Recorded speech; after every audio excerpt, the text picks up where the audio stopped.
Labą dieną, su jumis siuvimo stilius ir meistras Grigoriai. Šiandien mes vėl darom eksperimentą su siūlais. Vėl gavom mašiną siuvimo. Va tokia. Šiandien mašina siuvimo. Labai gera mašina, puikiai. Viskas tvarkoj. Įdėti va tokie siūlai. Jo. Tokie siūlai įdėti. Matot, jokių užrašų, nieko nėra. Tai prašau, mano rankos nešvarus. Mes neišsiplauna. Mes dirbam šiek tiek ūkiai čia tvarkom. Jeigu yra sandėliai, tai tokie reikalai. Tai nesvarbu. Tai filmuojam toliau. Tai va, gavom tokią, reiškia, siūlą ir mašiną ir su tokiais siūlais. Dabar, žiūrėkit, darom eksperimentą. Mes paėmėm mūsų siūlą trojaloką. Taip. Ir kabinam va tokią svarelę. Čia numezgimo mašinos svarelis. Siūlų įtempimo reguliatorius pas mus ant dvejetų dabar stovi. Va, 2. Taip. Siūlų įtempimas 2. Beveik, jo. Ir ką mes darom? O truputį kratom. Jau, matot, pradeda slys žemyn. Op, nuslydo žemyn. Siūlų įtempimas beveik 2. Dabar, ką mes darom? Tai va šitie, čia geri siūlai.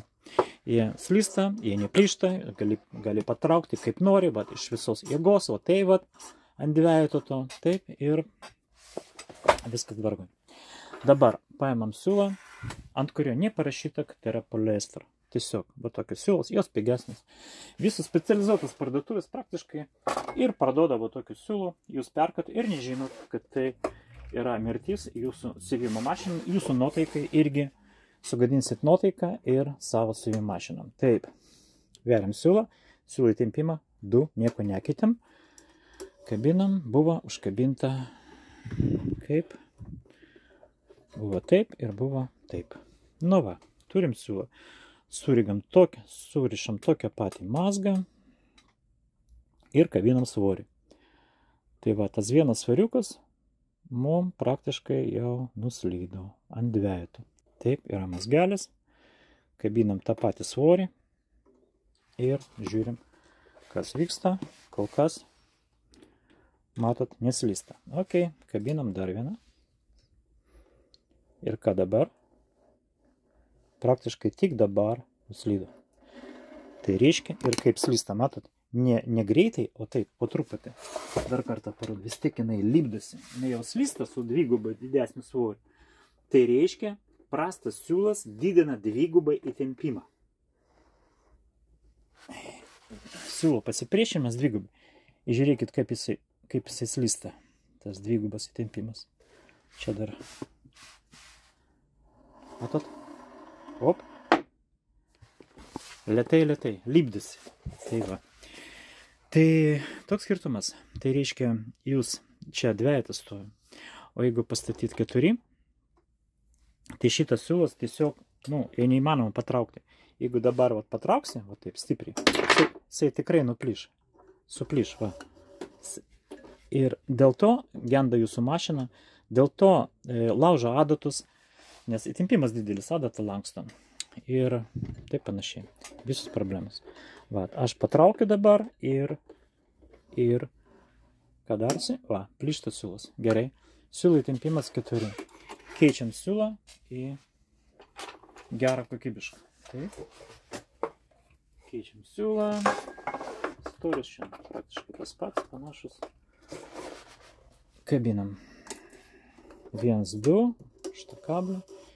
Čia ir va čia buvo užkabinta. Žiūrėkit, dabar. Aš traukiu iš visos jėgos, kiek tai galiu. Neplyšta. Vėl didinu įtempimą. Iki 6. Neplyšta. Iki 7. Neplyšta.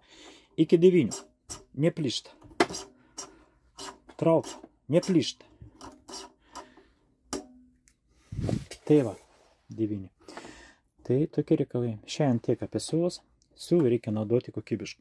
Kaip atskirti kokybišką siūlą nuo prastos siūlos? Labai paprastai. Ant rytis turi būti tipografiniu būdu parašyta poliestra 100%. Va, normalus siūlas, aspa, taip jau. Parašytas gamintojas, pavadinimas 100% poliestra. Dar rašo numerį, ten metrų, jardai, spalvos paletė ir taip panašiai. Ant prastų siūlų nieko neparašyta. Kodėl? Todėl, kad jie bailiai, jie bijo parašyti melą. Jie bijo sumeluoti. Jie negali parašyti, kad čia poliesteris. Kažkas paduos į teismą. O parašyti tiesą irgi negali. Negalimagi parašyti. Jeigu parašys, kad jie padaryti iš dėvėtų padangų. Nu, irgi netinka, jo. Niekas nenupirks. Tai tokie reikalai. Dar kartą kartuoju.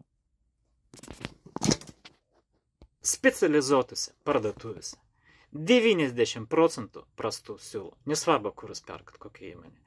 Taip, jie turi gerų. Nesenai buvo atėję vadybininkė iš vienos žinomos firmos, kur pirkiavo siuvimo reikmės, aš paklausiau, jūs turit kokybiškų siūlų? Jo, mes turim ir Gutermanų turim, ir Aspotos turim, bet jūs brangius. Tai va, toks požiūris. Tai šiandien tiek. Su jumis buvo Grigorij ir OB siuvimo stilių. Pirkit siūlų pas mus arba bile kur parašyta poliester 100%. Sėkmės, statykite laikus, dalinkite videos, nes jūsų draugams ir pažįstamas šitą informaciją bus labai reikalinga. Tiesiog be komentarų. Iki.